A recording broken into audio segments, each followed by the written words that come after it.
Alam nyo, may isang issue na nagbabantang lununurin ang buong bansa natin. Pero hindi ito yung baha na galing sa ulan, kundi baha ng korupsyon. Ngayon, hihimayin natin yung mga nakakagulat na isiniwalat ni Senator Panfilo Lacson sa kanyang privilege speech tungkol sa umano'y malawakang pagnanakaw sa mga flood control project. Grabe!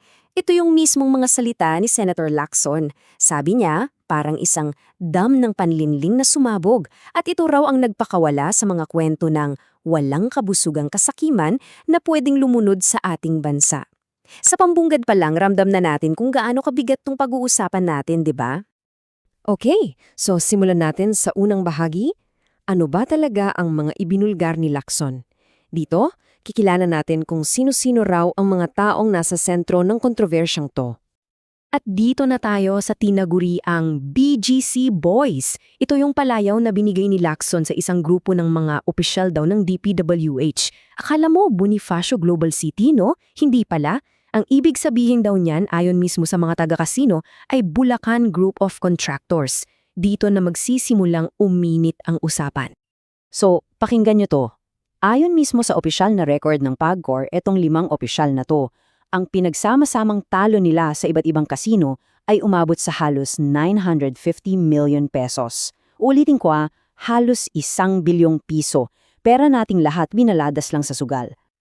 At teka, hindi pa tayo tapos dyan. I-breakdown pa natin. Isa lang sa kanila, si OIC District Engineer Bryce Hernandez, ang talo niya lang umabot ng 435 million pesos. Isipin nyo na lang, ilang pamilya kaya ang pwedeng pakainin yan? Ilang tulay ang maitatayo? At syempre, yung kasamahan niya, si Assistant District Engineer JP Mendoza, halos hindi nagpahuli. Ang talo naman niya, 418 million pesos. Parang ang dali nilang bitawan yung ganitong kalaking halaga, no?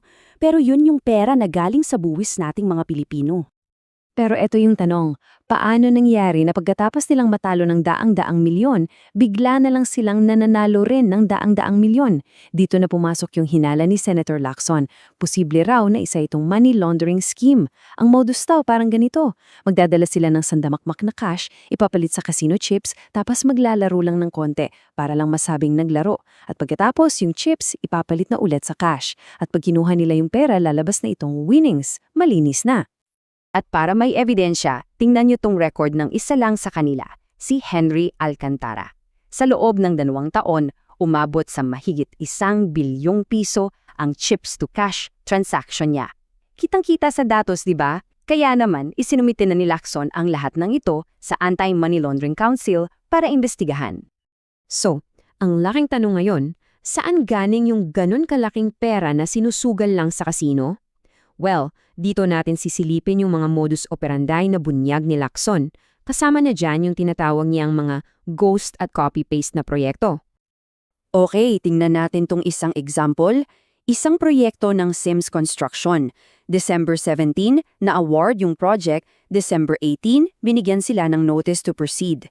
Pero pagdating ng December 20, 2 araw lang pagkatapos, naningil na sila agad para sa 46% completion daw. Parang magic, di ba? Sobrang bilis.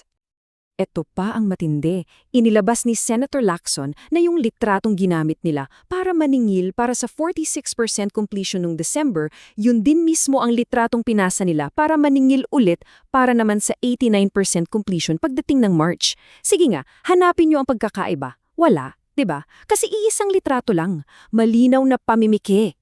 So, pinuntahan ng team ni Lacson yung project site at ang nadiskubre nila, yung package A lang ng proyekto ang nandoon. Yung package B, na nabayaran na rin ng buo, ay isang ghost project. Anong ibig sabihin nun? Wala siya. Hindi siya umiral, pero binayaran. Sa madaling salita, isang proyekto, 2 beses siningil. Meron pa palang isa, tinawag itong copy-paste modus. Itong Wawa Builders naman daw kumuha ng 2 magkaibang proyekto. Pero sa loob lang ng 7 araw, pareho na nilang sinisingil na 50% complete na raw. Ang diskarte para makuha agad yung kalahati ng bayad. Tapos yung natitirang 50%, inabot na sila ng mahigit 4 na buwan para matapos. Dito mo makikita na imposible talaga yung bilis sa simula. Akala nyo hanggang doon na lang? Hindi pa. Dito na natin makikita na hindi lang pala ito simpleng kwento ng ilang tiwaling opisyal. Tila may mas malalim at mas malawak na network sa likod ng lahat ng to. Kilalanin natin itong isang contractor, ang Global Create Builders. Mula 2018 hanggang 2024, ang halaga ng mga flood control project na nakuha nila ay 2.195 billion pesos. Uulitin ko, B as in billion. At tandaan nyo, sa probinsya talang yan ng Bulacan. So paano sila nakakakuha ng ganito kalalaking kontrata? Dito na bunyag ni Lacson ang tinawag niyang MBB Connection.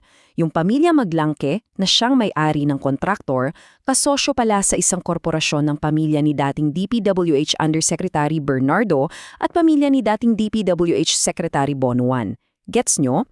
Yung kontraktor at yung mga dating boss ng ahensyang nagbibigay ng kontrata, magkakasama pala sa negosyo. Napakalinaw na conflict of interest. So, matapos ilatag ang lahat ng yan, ang tanong ngayon, ano na? Ano na ang susunod na hakbang? Anong mga kaso ang dapat harapin ng mga sangkot dito?